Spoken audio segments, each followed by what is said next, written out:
सो है गाइस, स्वागत आपका एक बार फिर से आप ही के यूट्यूब चैनल में। और आज की इस वीडियो में बात करेंगे भाई Indian renewable energy development agency limited को लेकर, यानी कि इरेडा IREDA।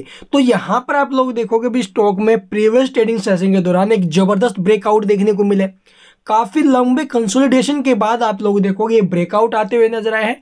और मैंने आपको बताया था जैसे ब्रेकआउट आएगा उसके बाद 115 रुपये तक के मूव स्टॉक में बनने की संभावना। और आप लोग देखो 112 113 रुपये के आसपास जो स्टॉक है वो हमें प्रीवियस ट्रेडिंग सेशन के दौरान जाते हुए नजर आया था।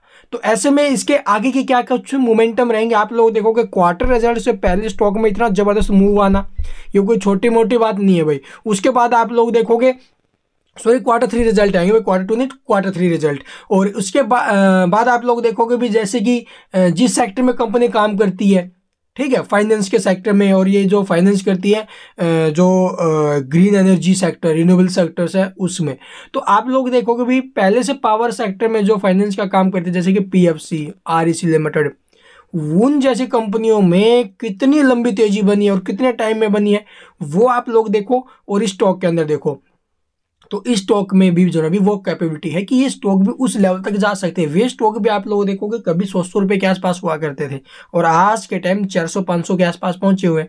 तो इसी प्रकार इस स्टॉक में भी अगर हम लॉन्ग टर्म के बारे में चलने के लिए तैयार है तो इसमें पैसा बनने की उम्मीद है भाई, ठीक है। तो इसको लॉन्ग टर्म के लिए होल्ड करेंगे। उसके बाद आप लोग देखोगे भी कल के दिन कैसे क्या माहौल बनेंगे, डाटा वगैरह कैसा है, चार्ट्स वगैरह कैसा है, कहीं ये कोई फेक ब्रेकआउट तो नहीं हुआ है। फेक ब्रेकआउट्स भी तो हो जाते हैं भाई। तो चलिए जानते हैं डिटेल में। 110.75 में क्लोजिंग लिया है 7% की तेजी के साथ और 97 मिलियन यानी कि लगभग 9 करोड़ 17 लाख के आसपास की वॉल्यूम आई है। तो चलिए सबसे पहले देखते हैं इसका डाटा और फिर देखेंगे इसका चार्ट। और जो कंपनी रिजल्ट्स डिक्लेयर करेगी ना भाई वो है 20 तारीख। जी हाँ, 20 तारीख के दिन कंपनी रिजल्ट डिक्लेयर करेगी। तो तैयार रहना, जैसे ही रिजल्ट आएंगे सबसे पहले आपको चैनल पर अपडेट मिल जाएगी। और अब की बार एक बड़ी बात ये भी है कि शनिवार के दिन भी अब की बार मार्केट ओपन रहेगी भी। 2 सेशंस में ओपन होगा, 9 से 10 बजे और उसके बाद आप लोग 11 से 12, तो 2 घंटे का सेशन रहेगा मार्केट ओपन में, ठीक है, शनिवार के दिन। तो चलिए अब देखते हैं भी इसका डाटा और चार्ट।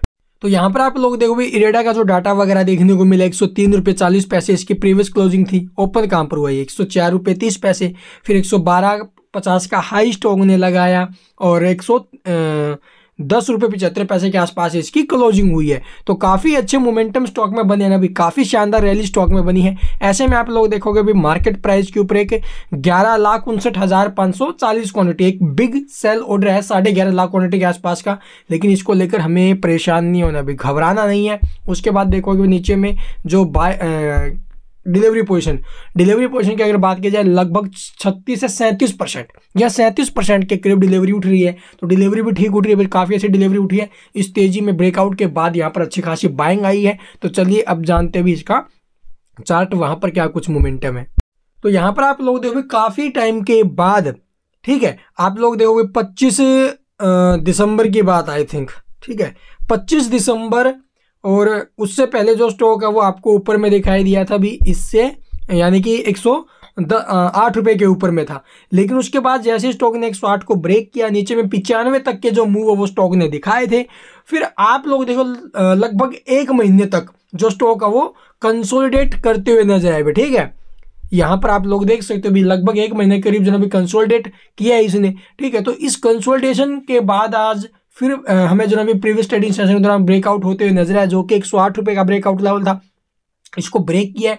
तो पहला टारगेट 115 का लगभग स्टॉक प्रीवियस ट्रेडिंग सेशन के दौरान भागा है। और उसके बाद जो सेकंड टारगेट है वो 121 रुपये का है, जो ये स्टॉक हमें जल्द से जल्द अब दिखा देगा भाई, ठीक है। तो यहाँ पर हमें घबराना नहीं है भाई। थोड़ी बहुत अगर यहाँ पर प्रॉफिट बुकिंग आई है उसको लेकर परेशान नहीं होना है, हमें सिर्फ और सिर्फ लॉन्ग टर्म के लिए चलना है। अगर आपने ऊपर के भाव से भी खरीद लिया तो भी कोई दिक्कत नहीं है, आपने 110 के भाव से खरीदा तो भी कोई दिक्कत नहीं, 108 के भाव से खरीदा है या फिर 104-5 कहाँ से भी खरीदा हो, स्टॉक को लॉन्ग टर्म के लिए चलना है, घबराना नहीं है।